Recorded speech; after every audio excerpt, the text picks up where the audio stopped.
সালের 11ই অগস্ট কিংসফোর্ডে বন্দে মাতরম বলার দোষে যে বালককে পেট মারার হুকুম দিলেন ব্রিটিশ সরকার, তারই পক্ষে দাঁড়িয়ে ক্ষুদিরাম বসু ও প্রফুল্ল চাকী সাহেবের ফিটন গাড়ি লক্ষ্য করে বোমা চালালেন মুজফ্ফরপুরে।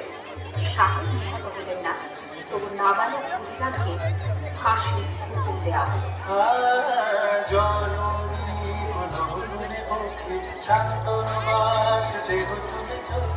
কাঁদিছে তব চরণ পাদে ৩০০ কোটি নরনারী।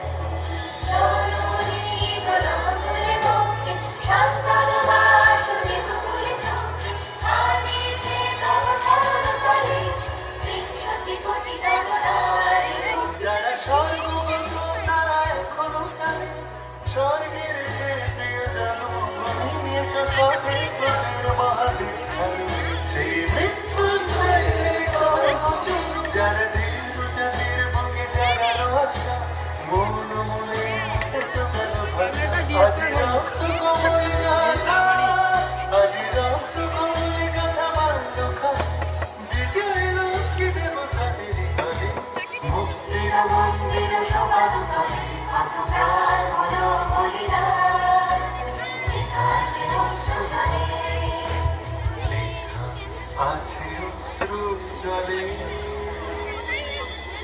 9 সেপ্টেম্বর 1915 ইংরেজদের সঙ্গে সম্মুখ সমরের স্বাধীনতা ছিনিয়ে নিতে অস্ত্র আনার পরিকল্পনা করেন যতীন্দ্রনাথ মুখোপাধ্যায়।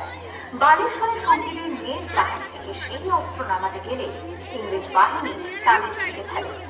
মুড়িবালনের তীরে লড়াই মাঠে বিরাট ইংরেজ বাহিনী বনাম বাঘাযতীন ও তার 4 সদর তোলে। এককালে শুধু গোজারি হাতে যিনি বাঘ মেরেছিলেন, সেই বীর সেদিন লুটিয়ে পড়লেন। আমি হাসি হাসি পড়ব ফাঁসি দেখবে ভারতবাসী ও মা হাসি হাসি পড়ব ফাঁসি দেখবে ভারতবাসী একবার বিদায় দে মা ঘুরে আলো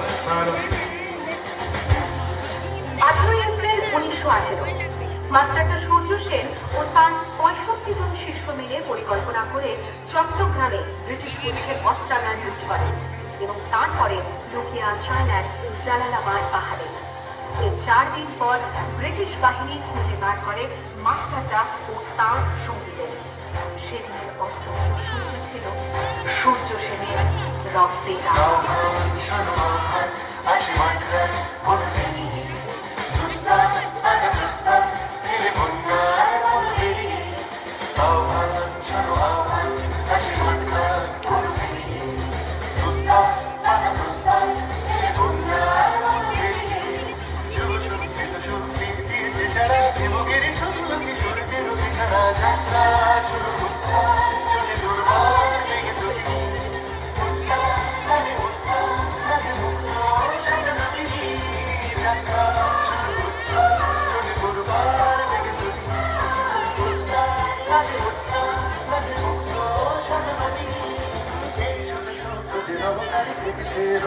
ক্যামেরা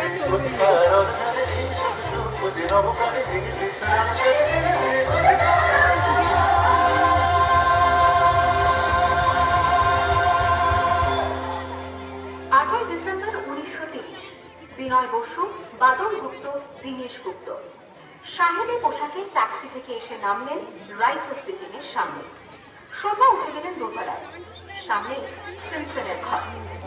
দ্বাররক্ষীকে ঠেলে ঢুকে গেলেন ভেতরে। বন্দুকের আওয়াজে গর্জে উঠল রাইটার্স। লুটিয়ে পড়লেন সিমসন। এরপর রাইটার্স বিল্ডিং এর অলিন্দ বারবার গর্জে উঠল বিপ্লবীদের গুলির শব্দে। তারপর টেগার সাহেব তার বাহিনী নিয়ে ঘিরে ফেললেন বিনয়, বাদল, দীনেশকে।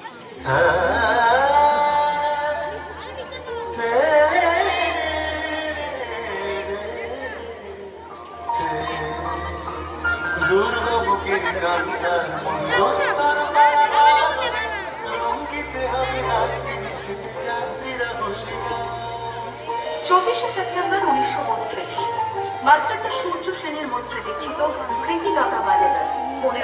সশস্ত্র বিপ্লবীকে নিয়ে পাহাড়তলি ইউরোপিয়ান ক্লাব আক্রমণ করে আগুন ধরিয়ে দিলেন। ভারতীয় ইতিহাসের স্বাভিমানী মহারানীদের মতো নিজের আত্মমর্যাদা অক্ষুণ্ণ রাখতে সেদিন প্রীতিলতা ওয়াডেদার পটাশিয়াম সায়ানাইড খেয়েছিলেন ব্রিটিশ পুলিশদের সামনে।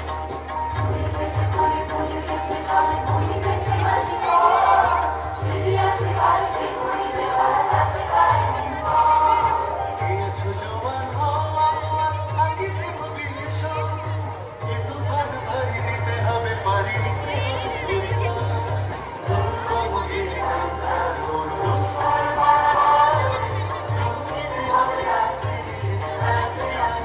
খুশিয়া 29শে সেপ্টেম্বর 1942 তমলুকের মাটিতে কয়েক হাজার ভারতীয়কে নিয়ে যিনি পুলিশ স্টেশন ঘেরাও করার লক্ষ্যে জিতেছিলেন, সেই 70 মাতাপিনী হাজরা পুলিশের নির্মম গুলিচালনা ও লাঠিচার্জ সত্ত্বেও তার হাতের পতাকাটি মাটিতে পুঁতে দেন। আর ঠিক তার পরের বছর 1943-এর 30শে ডিসেম্বর জাপান সরকারের অধীনে থাকা আন্দামান দ্বীপ সেটি হস্তান্তর করা হল ইন্ডিয়ান ন্যাশনাল আর্মিকে। পোর্টব্লেয়ারের মাঠে ত্রিরঙ্গা পতাকা তুললেন সুভাষচন্দ্র। এটাই স্বাধীন ভারতের মাটিতে প্রথম ত্রিরঙ্গা ঝান্ডা। আইএনএর commander in chief Subhash Chandra Bose হলেন ভারত যাকে স্বীকৃতি দিয়েছিল 18 দেশ।